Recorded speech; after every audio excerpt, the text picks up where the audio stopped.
네, 오늘 저는 말씀을 새기라 라는 제목으로 말씀을 전하도록 하겠습니다. 제가 참 재미있는 뉴스 제목을 보았는데요,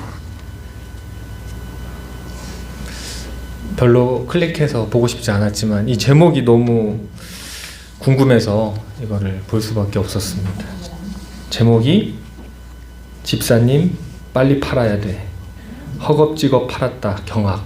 제목이, 야, 그래서 무슨 집사님이 무슨 일을 또 이렇게 당하셨을까, 궁금해서 보았는데 이 뉴스를 보니까 이게 또 가까운 또 화곡동에서 있었던 일이라고 합니다.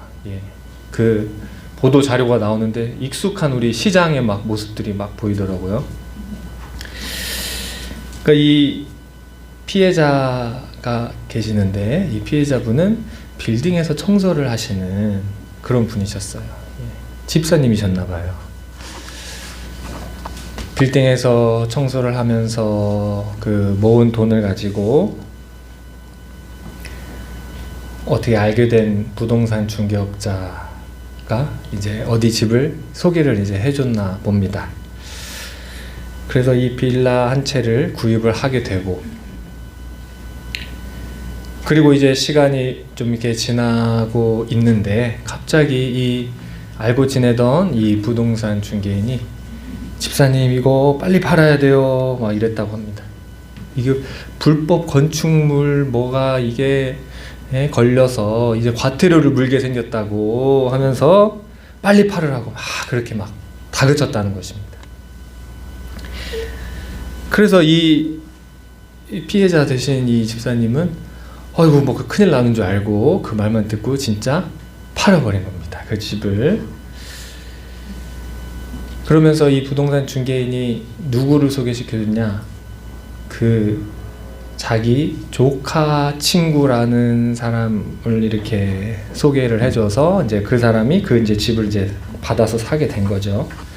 그래서 집을 샀지만 전혀 어떤 시세 차이가 없이 그냥 넘겨버리게 되는 그런 상황이 된 겁니다. 그런데 이 팔고 나서 보니까, 알고 보니까 아이고 그 지역이 이제 재개발이 뭐가 이렇게 돼가지고 막 그 집의 가치가 막 올라가게 되는 상황이었고, 또 집의 어떤 불법적인 부분이라는 거는 사실 뭐 그렇게 큰 문제가 되지 않는 그런 일이었다는 겁니다. 그리고 또 알고 보니까 그 자기가 집을 판 그 대상이 조카 친구가 아니라 그 중개인의 아들이었다는 겁니다. 세상에, 와, 사람을 이렇게 속여 먹으려고 하니까. 그래서 이제 이 사실에 대해서 이 피해자분이 그 따져 막 묻고 막 하니까 오히려 이 중개인이 아니 집사님이 나한테 그렇게 막 사정사정해서 내가 그렇게 처리해 준 거 아니냐 하면서 막 그러면서 전화를 확 끊어버리는 그런 녹취록도 제가 또 이렇게 듣게 되었습니다. 그래서 이 방송국에서 이 사건의 이런 전말을 쫙 이렇게 소개를 하면서 뭐 녹취록도 막 들려주고 막 모자이크를 해서 이렇게 보여주고 하는데, 그 녹취록에서 참 너무 안타깝죠. 집사님 뭐 그렇게 집사님을 막 불러대는 거예요. 집사님 이거 나니까 이렇게 해주는 거야 하면서 빨리 팔아야 돼 하면서 막 집사님을 그렇게 이제 엄청나게 불러대는. 좋은 일에 막 집사님이 나오면 좋은데 이렇게 안타까운 일에 집사님의 이름이 막 불리니까 참 안타까운 마음이 들었습니다. 이런 것을 보고 정말 너무나도 이제 안타까운 사연인데요. 사실 이런 일들은 우리나라 가운데 굉장히 많은 일이 있다는 겁니다. 제가 이 이야기를 소개를 하고 있지만 또 우리 주변에서 굉장히 흔히 일어나는 일들입니다. 또 특히 우리나라 대한민국, 우리나라 좋은 나라, 세계 최고 수준의 그러한 좋은 면모도 있지만 또 세계 최고 수준의 안 좋은 면도 있다는 것입니다. 우리나라가 작년 기준으로 우리 경찰청이 집계한 사기 사건이 무려 2만 건이라고 합니다. 와, 우리나라가 그래서 어떤 오명이 있냐? 사기 공화국이다. 우리나라가. 자, 자기가 열심히 자기가 수고해서 번 돈으로 살아야 되는데 정말 성실하고 잘 세상 이치에 밟지 못한 사람들을 이렇게 이용해서 그렇게 이득을 보는 나쁜 사람들이 많고 집계된 것만 32만 건이면 우리 집계되지 않은 것도 얼마나 많을까요? 우리나라의 이제 기독교 인구를 또 집계를 해보면 700만에서 800만 정도로 추산을 한다고 합니다.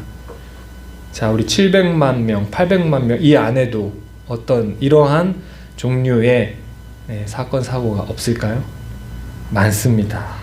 우리 교회 안에서도 결코 적지 않게 이런 일들이 있다는 것입니다. 이번 사건만 봐도 뭐 집사님 하는 거 보니까 그 중개인이라는 분도 어쩌면 교회를 다니는 분일 수도 있고, 그것이 진실되건 진실되지 않건 간에 교회와 교회의 어떤 그런 용어 이런 것들에 대해 익숙한 그런 사람이라는 것을 우리가 알 수 있습니다. 만약 이런 분들이 나 교회 다녀, 나 뭐 직분자야 하면서 이렇게 하고 돌아다니면서 사기치고 그렇게 이용해 먹고 또 부당한 그런 이득을 취하고 이러고 다닌다면 어떻습니까? 우리 하나님의 이름이, 우리 교회의 명예가 정말 땅에 떨어지고 실추되는 이런 일들이 있지 않겠습니까? 정말 거듭난 그리스도인들이, 정말 하나님의 택한 백성이 사기를 칠 수 있을까요? 이 거듭난 그리스도인들은 이렇게 남을 이용해서 자신의 이득을 취하거나 사기를 칠 수가 없습니다. 결코 사기를 칠 수 없어요. 우리의 신앙과 양심이, 우리 안에서 이 성령 하나님이 얼마나 깊이 탄식하고 그것에 대해서 경고를 말씀하시고 그렇게 사기를 하고 이용하고 나면은 마음에 시원한 쾌감을 주시는 게 아니라 너무나도 불쾌하고 정말 참을 수 없는 부끄러움으로 다시는 그런 일을 하지 못하게 하실 텐데, 이 무늬만 그리스도인, 그런 사람들이 이런 하나님의 이름으로 또 어떤 교회의 이름으로 집사님 이런 모습으로 또 이렇게 남을 이용해 먹고 할 수 있다라는 것입니다. 아무리 예배를 참석하고 또 아무리 헌금도 내고 겉으로는 뭐 전혀 문제없이 신앙생활을 하는 것 같을지라도 오직 그 관심이 자기 욕심만 채우는 것에 있다면 결코 그것은 참 그리스도인이라고 할 수가 없습니다. 우리 옛 이스라엘 백성이 애굽 땅에서 이제 가나안 땅으로 이제 이동하게 되는 그 과정에서 이 이스라엘인들이 가게 되는 그 땅은 가나안인들이 미리 거기에서 원주민으로 이제 살고 있었습니다. 이들의 신은 굉장히 다양한 우상을 섬기고 있었습니다. 특히 바알과 아세라, 이런 풍요와 다산의 신, 이런 신들을 숭배하는 그러한 우상 숭배주의자들이었습니다. 오늘날 마치 그리스도인의 행사를 하면서 그러면서 사실 그 내면에는 하나님을 사랑하는 마음이 없고 하나님의 말씀을 알고자 하는 데는 관심이 없고 오직 돈을 사랑하고 자기 배만 불리고 남을 이용해 먹는 국리나하는 이런 사람들은 마치 약속의 땅에 섞여 있는 이 가나안인들과 같다라는 것입니다. 하나님의 백성들 사이에 숨어 있는, 섞여 있는 가나안인들과 같은, 우리가 이제 그리스도인으로서 우리 결코 남을 이용해서 우리가 부당한 이득을 취하려고 해서는 안 되는데, 우리가 진정으로 가해자가 되어서도 안 될 것이고 또 우리가 피해자가 되어서도 안 될 것입니다. 우리 하나님의 백성으로서는 우리가 이렇게 이용당해서는 안 된다는 것입니다. 이 세상의 참된 빛과 소금의 이런 행세, 빛의 모습, 이 소금의 어떤 그런 흉내를 내는 것이 아니라 또 이 머리로는 하나님을 믿는데 실천하는 부분에 있어서는 전혀 믿음과 상관없는 이런 행동들, 오히려 하나님을 욕되게 하고 교회를 정말 욕되게 하는 이런 모습들, 이런 모습으로 살지 않으려면 우리가 어떻게 해야 될까요? 오늘날 말씀에서도 가나안 땅에 살고 있는 이스라엘과 같이 이 현대 시대 속에서 살고 있는 우리의 모습이라는 것이 정말 우리가 하나님 나라의 백성으로서 마땅히 가져야 할 우리의 마음의 태도와 우리의 언행 심사가 있어야 되는데, 우리가 어떻게 하면은 그렇게 살 수 있을지 오늘 말씀은 우리에게 너무나도 밝히 보여주고 있습니다. 첫째로 하나님의 말씀을 들음으로 하나님을 사랑하라는 것입니다. 이제 이스라엘 백성이 우상이 가득한 이 가나안 땅으로 들어가게 됩니다. 그리고 이들을 향해서 어떻게 행해야 될지를 보여주고 있습니다. 오늘 말씀 본문에서는 쉐마 이스라엘, 들어라 이스라엘이라는 이 말씀으로 시작합니다. 오늘 우리 한글 성경으로는 이스라엘아 들어라 이렇게 나와 있는데, 이 원어로 보면은 쉐마 이스라엘, 들어라 이스라엘, 들어라라는 이 말씀이 먼저 나와 있는 것을 볼 수 있습니다. 이 쉐마 이스라엘 이 말씀은 이 이스라엘이 가진 유일신에 대한 신앙 고백입니다. 그리고 오늘날도 여전히 유대인들은 아침과 저녁으로 이 기도를 합니다. 이 말씀을 암송을 하면서 쉐마 이스라엘 이렇게 암송을 하면서 아침 저녁으로 낭송을 합니다. 우리가 그 이슬람 지역의 그 아잔이라고 하는 그 기도 시간을 알리는 그런 소리를 들어보면 이게 무슨 애절하고 간절한 그런 노래 소리를 통해서 그렇게 구슬픈 그런 기도 시간을 알리는데, 마치 그 이 유대인들의 이 쉐마 이스라엘을 들어보면 비슷합니다. 예. 일단 구슬프면서 애절한 그런 곡조에 맞춰서 쉐마 찬양을 부릅니다. 쉐마 이스라엘 아도나이 엘로헤누 아도나이 에카드, 들으라 이스라엘 우리 하나님 여호와는 오직 유일한 여호와시니. 신명기 6장 4절의 말씀, 이 말씀을 그렇게 부지런히 외우고 고백하고 또 고백하고 하는 것입니다. 마치 우리가 고백하는 이 사도신경을 항상 우리가 예배 때 고백하듯이 유대인들은 이 말씀을 이렇게 외우면서 너무나도 중요한 그런 말씀 구절로 삼는다는 것입니다. 또 이 쉐마 이스라엘 이 말씀은 그 10계명의 첫 계명인 나 외에 다른 신을 섬기지 말라, 다른 신을 내게 두지 말라, 이 말씀을 긍정적으로 또 이렇게 표현해서 이렇게 나와 있는 것을 볼 수가 있습니다. 왜 하나님은 이제 가나안 땅으로 들어가는 이 유대인들을 향해, 이스라엘인들을 향해서 왜 유일성을 이렇게 강조하셨을까요? 왜 하나인 너의 하나님은 한 분이시다 이것을 강조했을까요?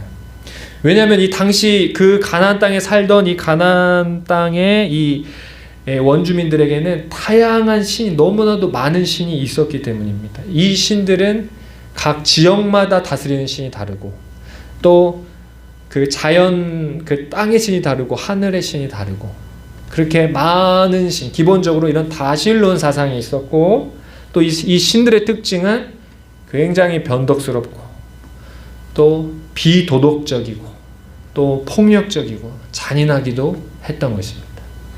예, 우리가 이 그리스 로마 신화의 어떤 이런 이야기들만 봐도 그 신들이 결코 윤리적으로 선하고 그런 것이 아니라 굉장히 막 바람도 피우는 얘기도 나오고 또 잔인한 그런 얘기도 나오고, 이런 변덕스러우면서 이렇게 아주 비도덕적인 이런 신들을 섬기는 것이 바로 이 가나안 땅의 사람들이었습니다. 그런데 문제는 이 그들이 섬기는 그 신이 어떤 신이고 어떤 성품을 가지느냐에 따라서 그 신들을 섬기는 사람들의 그 도덕적, 윤리적 그 수준도 그와 같이 아주 심각한 상태였다라는 것입니다. 이 대표적인 예로 이 바알과 아세라의 신 같은 경우, 이 바알은 남자 신, 이제 아세라는 여자의 신이잖아요. 그래서 마치 이 남녀가 관계를 통해 자녀가 많이 태어나듯이 이 가나안 땅의 그 풍요를 기원하는 그 제사에는 언제나 그 남자와 여자의 음행이 이루어졌다라는 것입니다. 민수기 25장의 말씀에 보면 그 모압 여자들과 이 이스라엘 백성들이 음행을 하면서 그렇게 하나님 앞에 범죄하게 되고 큰 재앙으로 임하게 되는 그 내용이 나옵니다. 또 이 가나안 지역의 신들은 음탕할 뿐만 아니라 매우 잔인했는데 이 국가의 안녕과 풍요를 위해서 그 제물로 드리는 제물이 자기 자녀를 제물로 드렸다는 것입니다. 레위기 18장 21절 말씀에 너는 결단코 자녀를 몰렉에게 주어 불로 통과하게 함으로 내 하나님의 이름을 욕되게 하지 말라.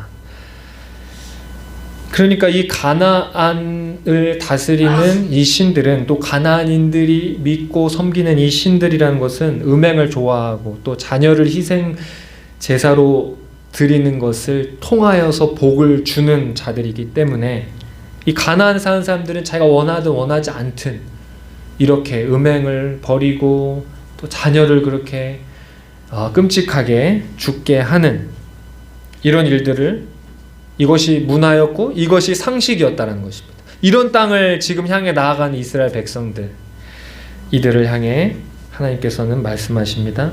나는 유일한 하나님이다. 그 가나안 땅, 바알이 다스리는 것 같고 아세라가 다스리는 것 같지만 아니다. 그 땅도 내가 다스리는 땅이다 라고 지금 선포하고 계시는 것입니다.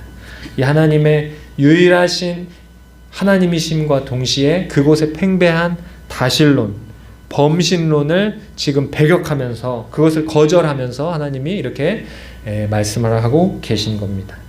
그렇다면 오늘날 우리 그리스도인들의 삶은 우리가 어떻습니까?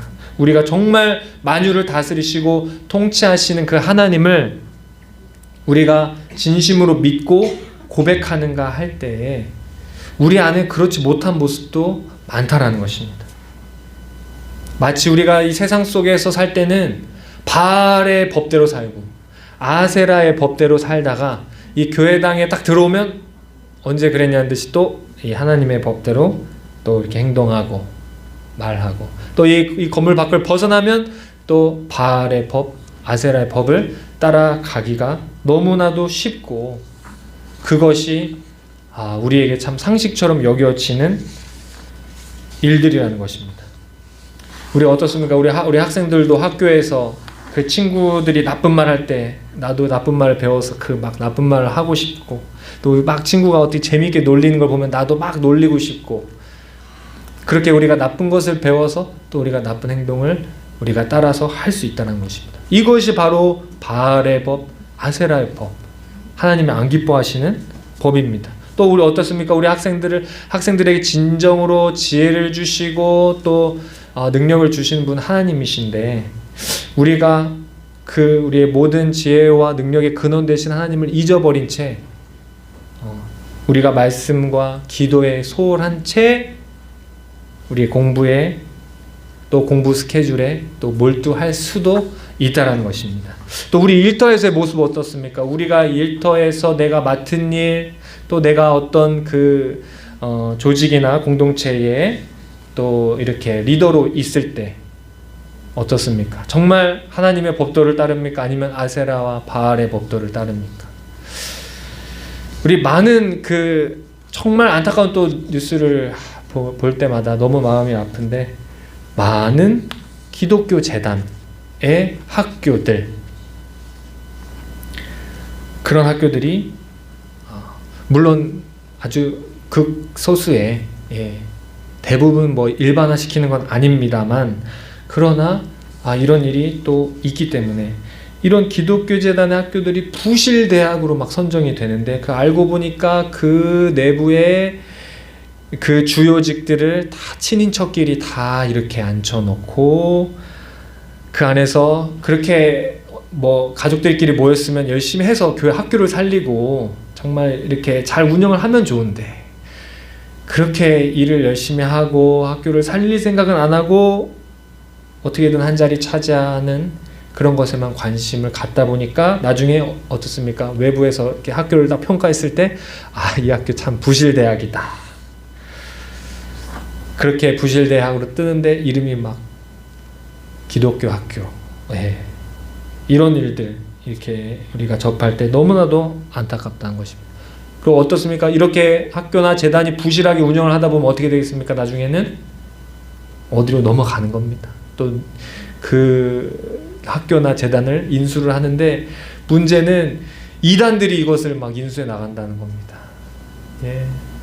이 하나님의 백성들이 하나님이 주신 이 귀한 그 재단과 학교, 그 업체를 잘 살려야 되는데 정말 이 세상 사람들보다 더 열심히 하나님의 그 말씀의 원리대로 세워나가야 되는데 바알의 법도 아세라의 법도 가나안의 그 법도를 따라가다가 결국에는 이것을 빼앗기고 조롱받는 일들이 오늘날 있다라는 것입니다.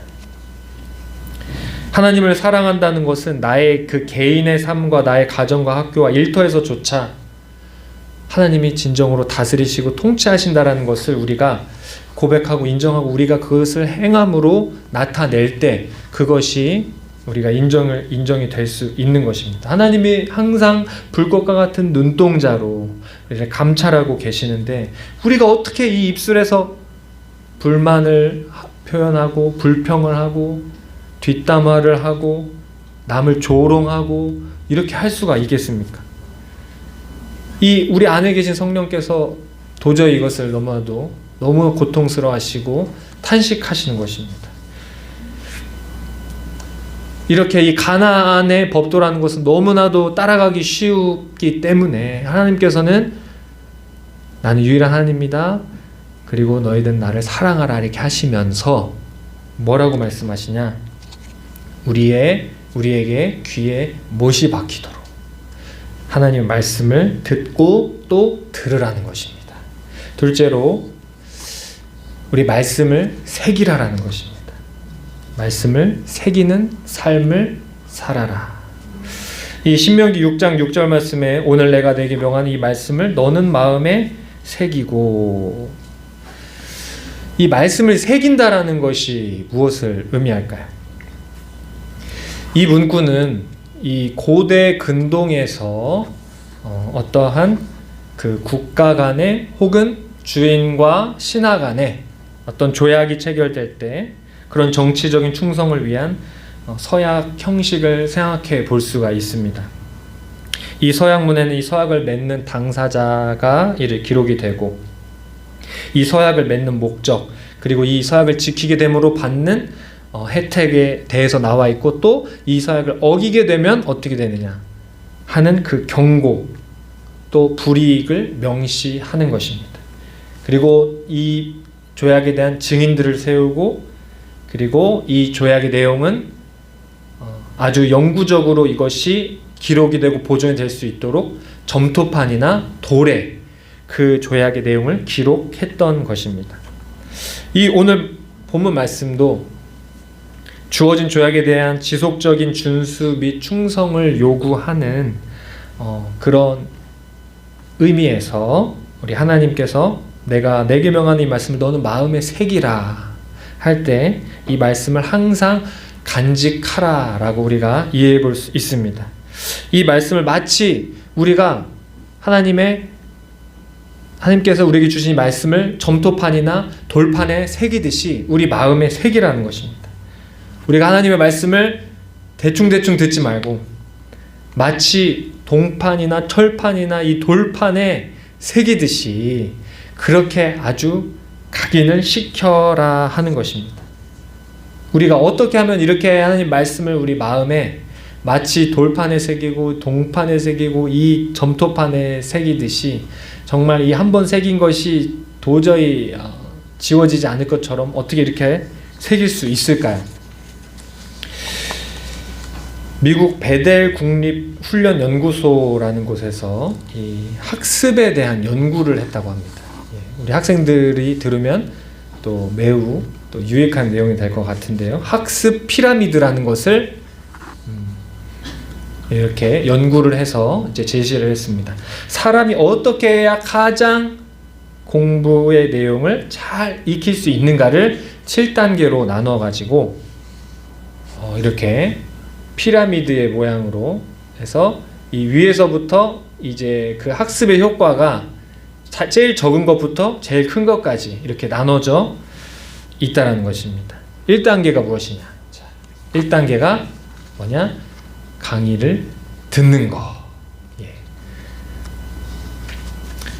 로마서 10장 17절에 그러므로 믿음은 들음에서 나며 들음은 그리스도의 말씀으로 말미암았느니라. 그러니까 우리 성경에서도 우리 믿음이라는 것은 들음에서 시작이 된다. 이렇게 말씀하고 있습니다. 사실 우리 성경 안에 이미 우리의 모든 이런 학습 피라미드 이런 이론들은 사실은 우리 성경 안에서 다 우리가 발견할 수 있는 것입니다. 예. 그렇게 하면 우리가 어떻게 공부를 할 때 잘 익힐 수 있는가? 첫 단계 잘 듣는 거. 그 다음에 그런데 이 강의를 듣기만 한 것에 대해서 이것이 그 들은 내용이 얼마나 기억에 남는가 한번 또 따져보니까 몇 퍼센트냐? 5%밖에 안 남았다는 것입니다. 그냥 쭉 강의를 듣고 돌아서 가버리면 나중에 기억나는 대로 해보면 5%밖에 기억을 못했다는 것입니다. 이것이 뭐 누구는 기억력이 좋고 누구는 기억력이 나빠서가 아니라 누구나 다 그냥 듣고만 지나가면 이것이 5%밖에 안 된다라는 것입니다. 그렇다면 우리의 이제 신앙은 어떻습니까? 우리의 신앙이 말씀을 듣는 것만으로도 우리가 하나님 말씀을 오늘 하나님 말씀 잘 들었다. 오늘 하나님 말씀 잘 배웠다. 이렇게 하고 돌아간다면 5%밖에 남지 않는다는 것입니다. 우리가 이 귀한 시간에 이렇게 왔는데 5%만 가지고 돌아가서 되겠습니까? 참 이 비효율적인 일이 아닐 수 없는 것입니다. 그렇다면 우리가 좀 더 그러면 어떻게 하면 더 또 이 내용을 학습의 내용을 잘 이해할 수 있고 기억할 수 있을까요? 2단계는 무엇이냐? 읽는 것이라고 합니다. 읽는 거. 예. 이 사도행전 17장 11절에도 베레아 사람들이 나오죠. 베레아에 있는 사람들은 데살로니가 사람보다 더 너그러워서 간절한 마음으로 말씀을 받고 이것이 그러한가 하여 날마다 성경을 상고함으로. 이 베레아 사람들은 사도 바울이 전한 말씀을 듣고 그 다음에 돌아가서는 성경을 펴서 정말 그러한가 하고 말씀을 읽어봤다라는 것입니다. 이런 베레아 사람들을 성경에서는 너그러운 사람들이다 이렇게 표현을 하는데, 너그럽다는 것은 진실하고 참 분별력이 있는 사람들이다 라는 이런 평가를, 아주 긍정적인 평가를 했습니다. 자, 이렇게 듣기 그리고 읽기, 이것을 통해서 이 피라미드 학습 이론에서는 읽기까지 하면은 그 몇 퍼센트가 남느냐 할 때 여기서는 15%까지 남는다 라고 이렇게 연구를 했다는 것입니다. 아니, 열심히 듣고 열심히 읽었는데 여기까지만 해도 사실 공부 많이 하는 거 아닙니까? 그런데 이것도 학습 효과가 15%밖에 안 됐다라는 것입니다. 우리가 왜 이렇게 어떤 말씀의 내용을 딱 듣고 이해하는 게 왜 이렇게 어려울까요? 우리 마음에 참 준비가 잘 되지 않기 때문입니다. 정말 내가 이 말씀을 나의 오랜 기도의 응답으로 내가 삼고 또 나를 향한 하나님 말씀으로 이렇게 들어야 되는데, 정말 내가 오랫동안 고민하고 풀리지 않았던 어떤 문제들을 가지고 와서 정말 하나님께서 오늘 무슨 말씀을 하시는지 기대를 가지고 나와야 되는데 그렇게 진지한 마음으로 받지 못하기 때문입니다. 또 우리 선포된 하나님의 말씀을 우리가 우리 심령에 다 각인시키는 방법이 무엇이겠습니까? 아주 쉬운 방법으로는 아멘 하는 것입니다. 아멘. 네. 우리 하나님 말씀 임할 때 아멘 하고, 또 집에 가서 또 우리가 늘 우리 개인의 경건 생활을 통해서 말씀을 또 읽어 보는 것입니다. 자, 우리가 특히 또 이 말씀이 선포되는 이 시간, 우리 하나님은 너무 기뻐하시지만 또 누구는 제일 싫어하겠습니까? 사단 마귀는 너무나 싫어하는 겁니다. 그러니까 막 말씀을 선포해도 이 말씀이 5%만 들어가게 하고 15%만 들어가게 하고 그 이상은 이 말씀이 들어가지 못하게, 얼마나 이 영적 공격이 심하겠습니까? 우리를 집중하지 못하게 하고, 또 우리로 하여금 듣고 말씀 이렇게 읽고 하면은 예배 잘 드렸다 하게 하고 생각하게 한다는 것입니다. 그러나 우리가 이 말씀을 받는 시간은 이 설교 시간이 끝이 아닙니다. 설교 시간이 시작인 것입니다. 설교 시간으로부터 우리의 그 하나님의 말씀을 받는 것이 시작이 되는 것입니다.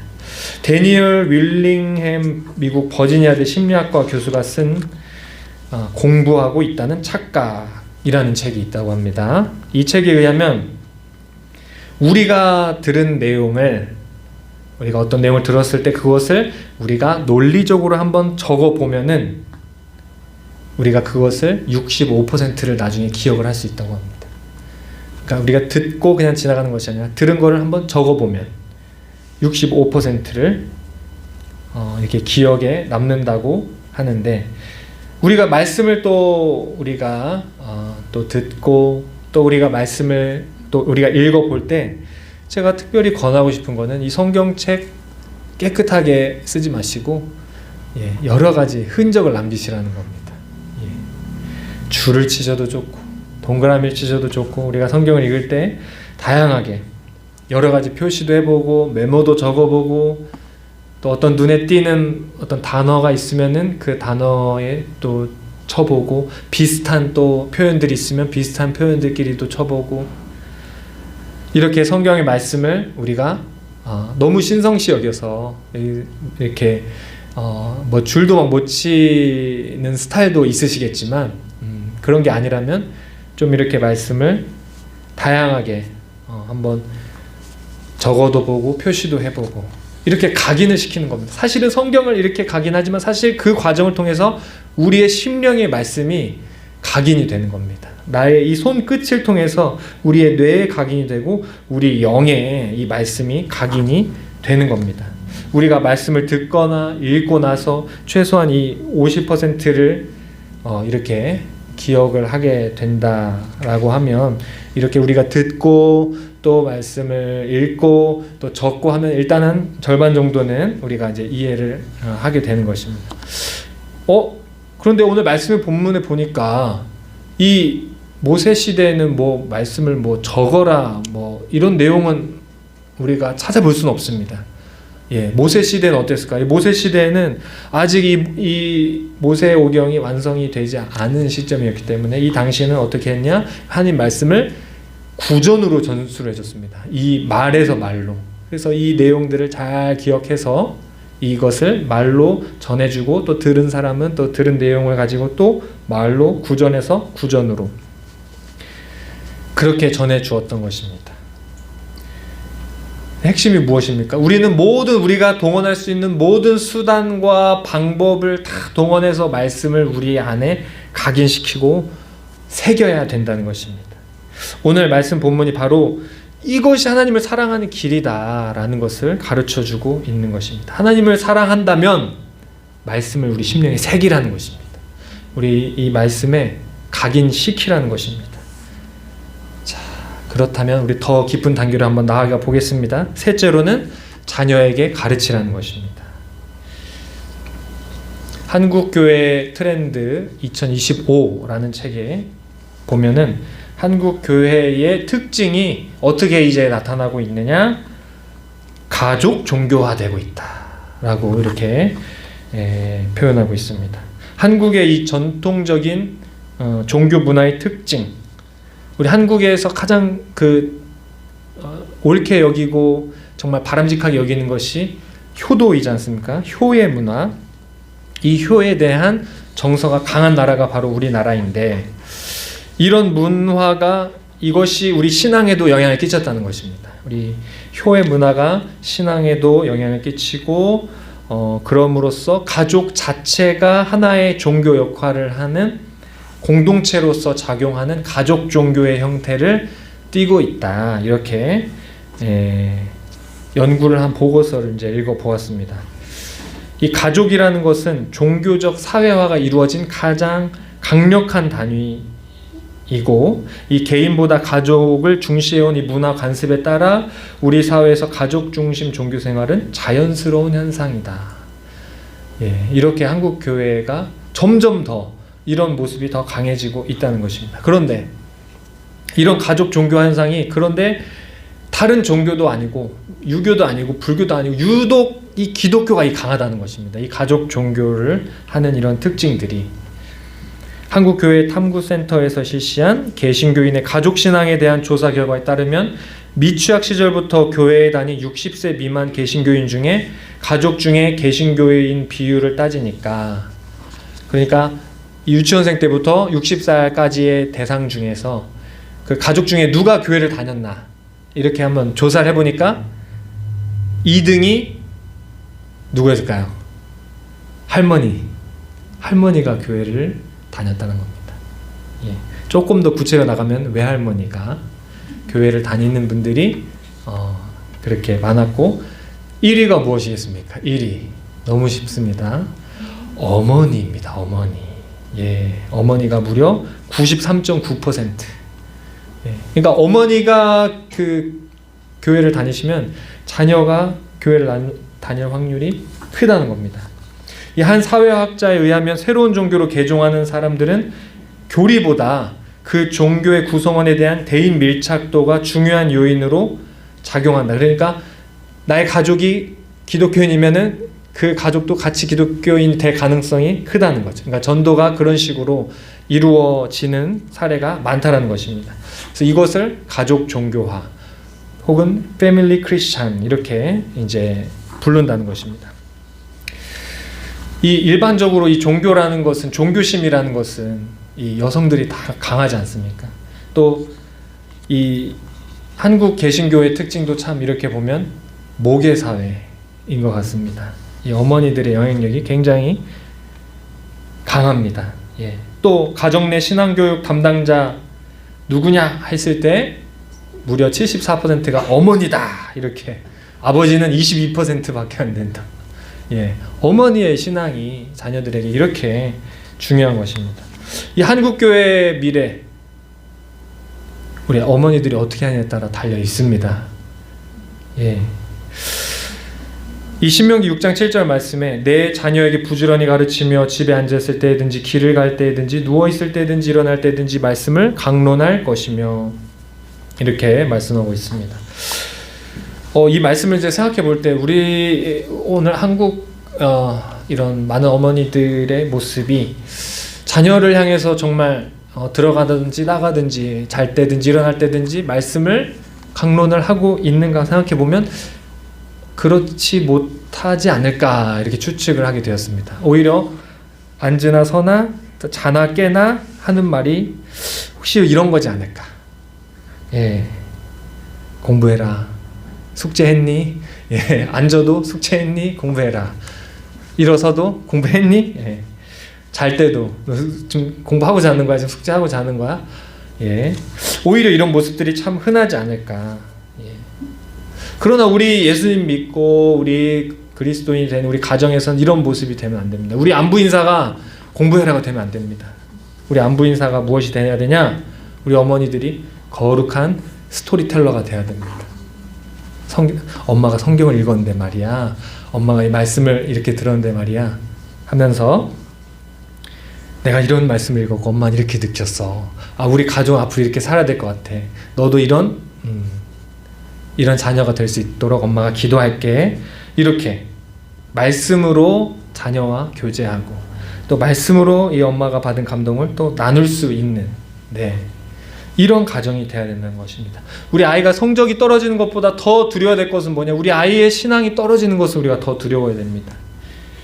이제 수능이 이제 얼마 남지 않았는데 각 교회들이 이 수험생을 위해서 기도를 많이 하고 있습니다. 그런데 참 그런 재밌는 얘기 있죠. 어떤 교회에서 이 수험생을 위한 다니엘 기도를 막 하는데 수험생들은 안 보이고 어머니들만 와서 기도를 하고 있었다. 학생들은 공부를 하러 가고 그런 모습들. 그 결과 어떻습니까? 그렇게 자녀들을 정말 공부에만 이렇게 집중하게 하고 신앙적인 부분은 그냥 뭐 교회에서 1시간 예배하면 됐지 하고 이렇게 했던 결과가 어떻습니까? 실제로 그 자녀들이 성공했습니까? 잘 됐습니까? 잘 됐습니다. 성공했습니다. 그런데 어떻게 됐습니까? 신앙을 버리고 하나님을 버리고 나중에는 부모님을 버리는 그런 안타까운 일들이 많습니다.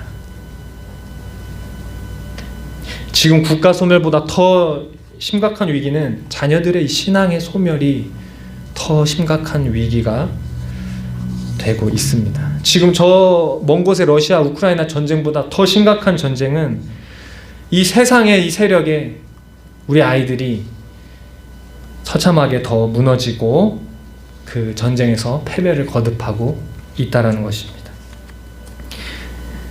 오늘 우리가 말씀으로 승리하지 않으면은 이 영적인 기류는 어두워지고 우리 자녀들은 우리가 알지 못하는 사이에 이 어둠의 세력 가운데 신앙이 침체되고 신앙을 잃어버리고 마귀의 밥이 되어 갈 수가 있다는 것입니다.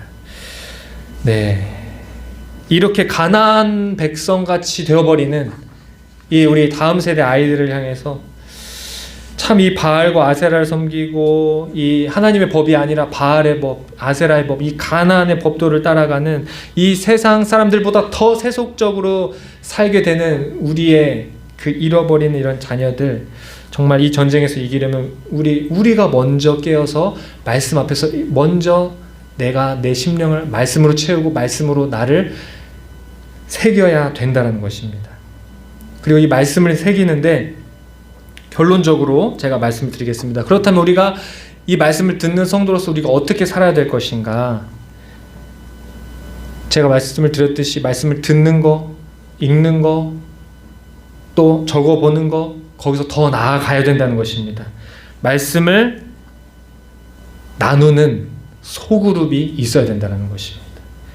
우리가 말씀을 나누고 기도 제목을 나누고 같이 기도해 줄 수 있는 이 소그룹이 바로 부흥과 회복의 열쇠라는 것입니다. 이것이 가정의 회복의 열쇠라는 것입니다. 듣기는 5%, 읽기는 10%, 그리고 그룹으로 어떤 토의를 하면 50%지만 그러나 그룹이 돼서 어떤 말씀을 놓고 나눔을 하기 시작하면은 이것이 학습 효과가 75%로 올라오게 되고, 그리고 가장 학습 효과가 높아지는 것은 내가 누군가를 가르칠 때, 말씀을 가르칠 때 무려 90%의 그 학습 효과를 보였다라는 것입니다. 성경에서는 우리 하나님의 말씀이 살아있고 운동력이 있다라고 이야기하고 있습니다. 그리고 이 자녀들이라는 것은 어떻습니까? 자녀들이 하나님을 직접 경험하고 하나님을 직접 보기보다 우리 자녀들은 어머니를 통해서 하나님을 보는 겁니다. 저도 이 어머니를 생각하면 참 예수님을 많이 생각하게 됩니다. 항상 그 희생과 헌신의 그 모델 되시는 그 어머니를 생각해 보면서 복음을 더 깊이 이렇게 깨닫게 되는 것을 제가 느끼게 됩니다. 우리 핵심 포인트는 우리가 이 대그룹으로 우리가 예배만 드리고 끝나면은 그냥 돌아가면 5%지만 우리가 어떻습니까? 우리 또 매주 진행되고 있는 이 구역 모임을 통해서 우리가 또 주일날 들은 말씀을 가지고 또 이 나눔을 진행을 하지 않습니까? 그러면은 우리의 신앙이 우리의 말씀에 대한 그 마음에 새겨지는 그 효과가 50% 이상이 훌쩍 떼어 넘어가게 되는 것입니다.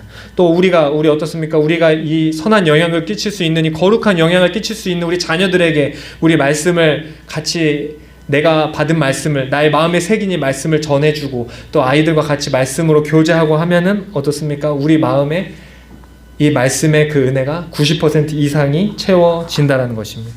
그리고 우리 아이들에게는 거룩한 추억이 되는 것이고, 이 아이들도 영적인 존재이기 때문에 이 학교에서 공부도 열심히 해야 되지만 이 하나님의 말씀에 대한 이런 교제들, 이런 것들을 통하여서 우리 아이들이 진정으로 하나님의 형상으로 자라날 수 있다는 것입니다.